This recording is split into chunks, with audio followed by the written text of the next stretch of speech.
ஜீவனில் வழியாக உங்களை சந்திக்கிறேன். வேதம் சொல்கிறது, என் நெருக்கத்திலே நான் கர்த்தரை நோக்கி கூப்பிட்டேன். என்னுடைய வாழ்க்கையில அடைக்கப்பட்ட நிலை அல்லது சூழ்நிலைகள் மாற்றப்படுகிறது.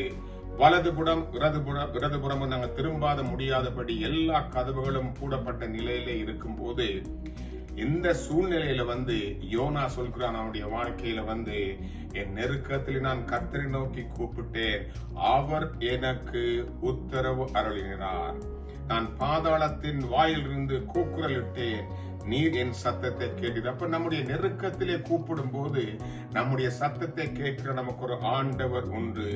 இந்த நாள்ல கூட ஆண்டவரே, மற்றவர்கள் போல என் தேவன் ஆண்டவரே எனக்கு இருப்பதனால், அப்பா, நாங்கள் பொய்யான மாயை பற்றி கொள்கிற போல எங்கள் வாழ்க்கையை நாங்கள் விட்டு விடாதபடி எனக்கு ஒரு தேவன் உண்டென்று யோனா போல நானோவெனில் துதியின் சத்தத்தோட உமக்கு பலியிடுவேன், என் பொருத்தனையை செலுத்துவேன், ரட்சிப்பு கர்த்தருடையது. ஆண்டவரே, நெருக்கத்திலே கூப்பிடும் போதெல்லாம் எனக்கு கர்த்தர் செவி சாய்க்கிறீர். ஏனென்றா எனக்கு ஒரு புதிய இதயத்தை கொடுக்கிறீர். என்னுடைய வாழ்க்கையில் ஒரு புது அர்ப்பணிப்பு வருகிறது. உம்முடைய தேவ மகிமைக்கு நான் வாழ எனக்கு மறுபடியும் ரட்சிப்பு கொடுத்து நடத்துகிற தேவனாயிருப்பதனால் இந்த கால வேளை ஒப்பு கொடுக்க போறோம் ஆண்டவரே. ஏனென்றால் இந்த கால வேளையில நெருக்கங்கள் தவிர்க்க முடியாத காரியம். எல்லோர் வாழ்க்கையிலையும் நெருக்கங்கள் எதிர்பாராதபடி வருகிறது. நெருக்கங்கள் எல்லார் வாழ்க்கையிலையும் வருகிறது. நெருக்கங்கள் தற்காலிகமானது. எனவேதான் தாவி சொல்றான், ஆண்டவரே, நான் நெருக்கமான நாட்கள், நெருக்கமான இருளான சூழல போகும்போது, நான் மரண இருளிலும் பள்ளத்தாக்கில் நடந்தாலும் பொல்லாப்புக்கு அஞ்சினேன்.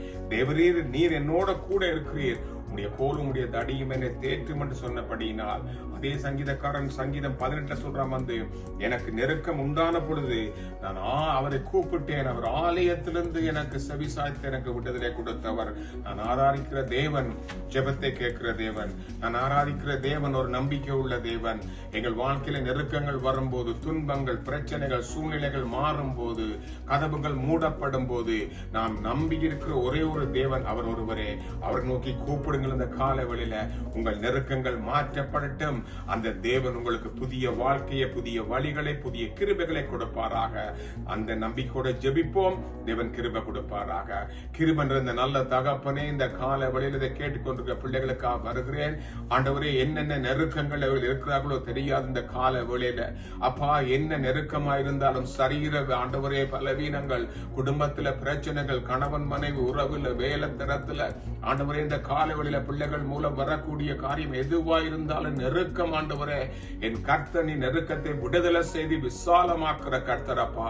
எங்கள் ஜெபத்தை கேட்டு விடுதலை கொடுக்கிற தேவன் நீராயிருப்பதனால், எந்த சூழ்நிலையா இருந்தாலும் சூழ்நிலையை மாற்றக்கூடிய கர்த்தர் நீர் ஒருவராயிருப்பதனால் உங்களுடைய பிரசன்னம் அந்த குடும்பங்களை ஆட்கொள்ளட்டும். நெருக்கம் ஆண்டவரே நீங்குவதாக.